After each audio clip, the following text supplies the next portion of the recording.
Bon voilà, quand je vous disais que le petit Ozzy Osbourne, il était un petit peu fêlé, un petit peu immature. Toi, t'es pas un ultra fondu, mais t'es un fêlé tout court. Tu te tiens correctement là. Hein, bon, un des points, si vous voulez, sur lesquels je voulais revenir par rapport à ce Big Backyard Ultra. Alors, ce qui est marrant, c'est que Big, c'est le nom du chien hein, de Lazarus Lake. Et globalement, c'est la course du jardin de Big. Eh, tu arrêtes.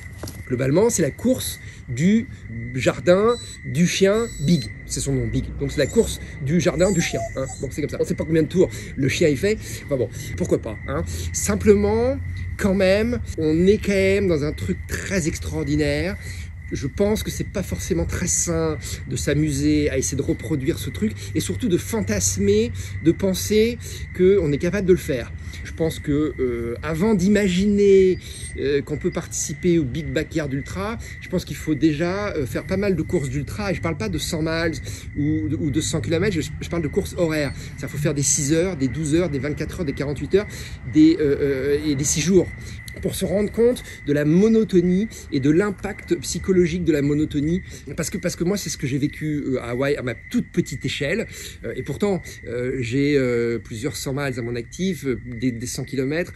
Je suis pas novice dans les distances d'ultra. Tourner en cercle comme ça pendant des heures et des heures et des heures, répéter chaque jour.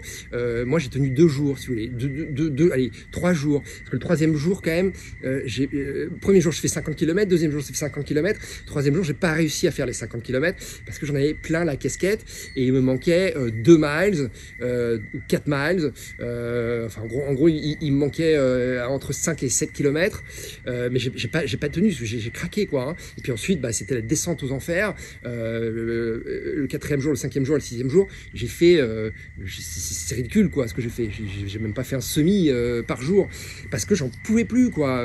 Déjà, j'avais les jambes fatiguées et puis surtout dans la tête, j'avais pris un coup, c'est-à-dire j'avais plus du tout envie, en fait, j'avais plus envie du tout de courir. Voilà, et donc je pense qu'il faut vraiment s'entraîner spécifiquement pour ce genre de course.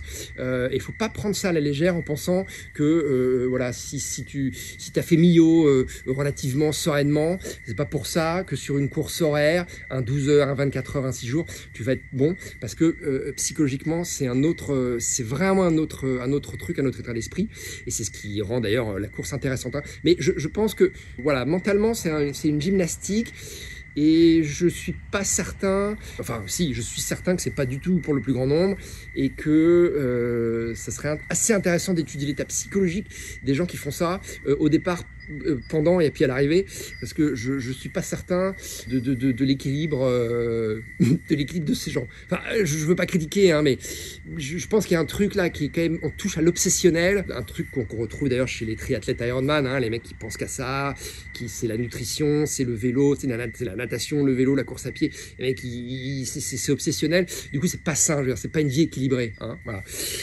Bon, c'est mon avis, mais je pense que pas mal de gens des professions médicales ou des entraîneurs ou des vieux baroudeurs le partagent.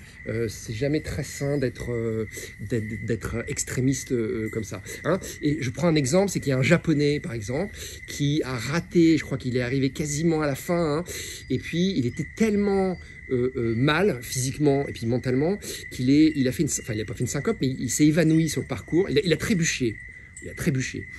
Il est tombé, il a dû se cogner un peu la tête, il s'est évanoui et il a raté le passage à 30 secondes. Voilà.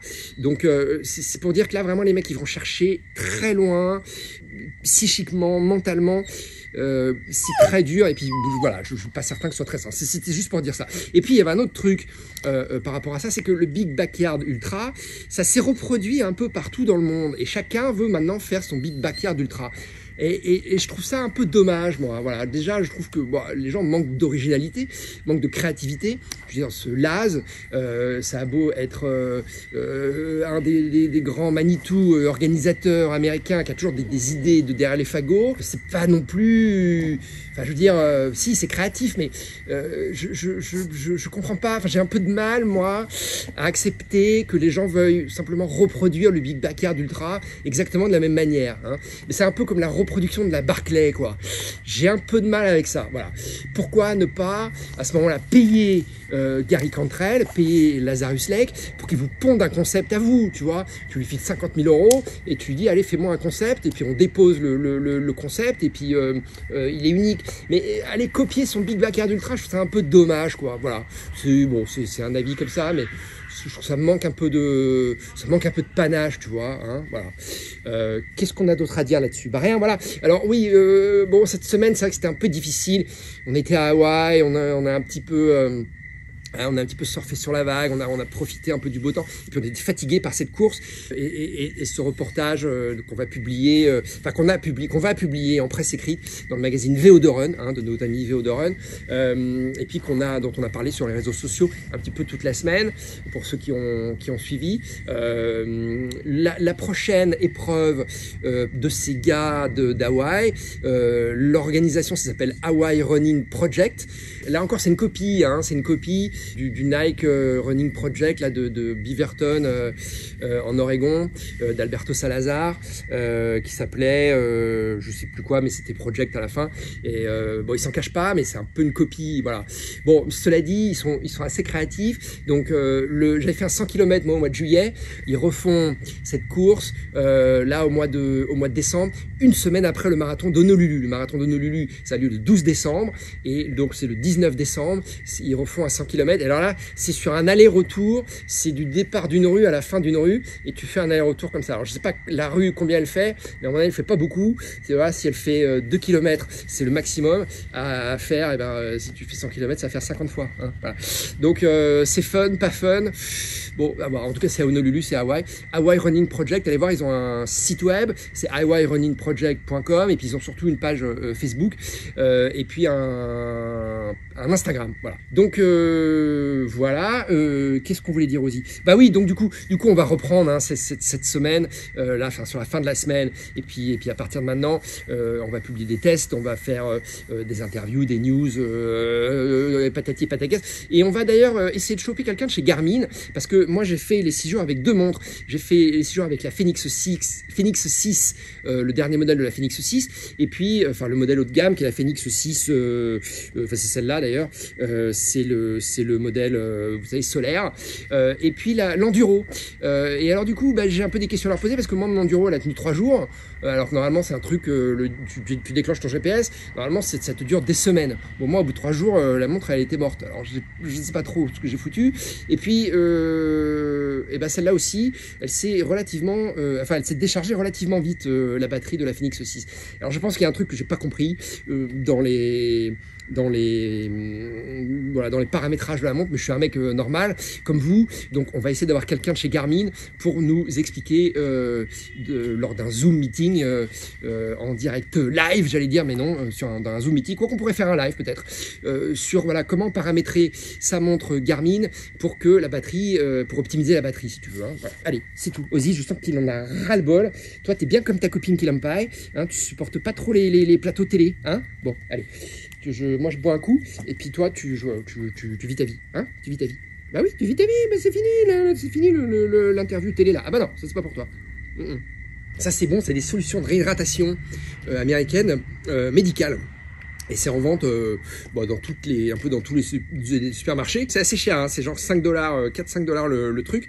Mais alors, c'est très fort en sodium, très fort en bon, il y a du sucre, enfin, c'est un truc de réhydratation, du potassium, du zinc et de la chloride. Voilà, quand vous êtes déshydraté, c'est ce qui vous conseille de boire. Ouais, 33% de plus d'électrolytes. Ouais. Et puis en plus, les goûts sont vraiment bons. Donc ça, je pense que ça va arriver bientôt en France. Ben voilà, Abbott, hein, les Abbott Major Marathon, Abbott est sponsor de ce truc-là. Donc voilà, après une bonne course à pied, je vous conseille ça. Je pense que ça va arriver bientôt en Europe. Ça, c'est vraiment canon. Hein, voilà. Bon, Ozzy, t'es prêt? On y va ou quoi? Non, c'est pas pour toi ça, mon gars. Hein. Allez, viens, hop, on y va. Let's go. Allez, t'en as marre. Ah bah tu t'es emmêlé les pinceaux là, attends. C'est pas vrai ça. Allez, hop. Avocate.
Avocate.